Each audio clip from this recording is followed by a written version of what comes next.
राज्यातल्या आणि देशातल्या सगळ्या कोऑपरेटिव्ह बँकेच्यासाठी निर्गमित केलेला आहे,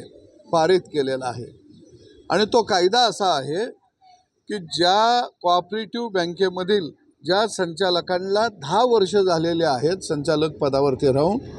त्यांना परत निवडणूक लढवता येणार नाही किंवा परत संचालक होता येणार नाही। आणि सांगली जिल्हा मध्यवर्ती बँकेच्या संदर्भामध्ये मी राज्याच्या मुख्यमंत्र्यांना पत्र दिलेलं आहे की सांगली जिल्हा मध्यवर्ती बँकेमध्ये जे संचालक 10 वर्ष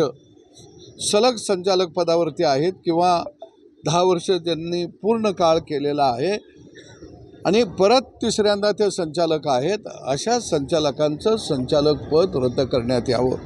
जर रिझर्व्ह बँकेने या ठिकाणी असा कायदा केला असेल, केंद्र सरकारनं जर तो कायदा असा केला असेल, बँकिंग सुधारणा अधिनियम 2025 अर्थ मंत्रालय यांनी त्या कायद्याला मान्यता आणि संमती दिलेली आहे, तर जिल्हा मध्यवर्ती बँकेमध्ये 10 वर्षापेक्षा अधिक काळ असणाऱ्या संचालकांचं संचालकपद रद्द केलं पाहिजे, ही मागणी मी मुख्यमंत्र्यांकडे केलेली आहे।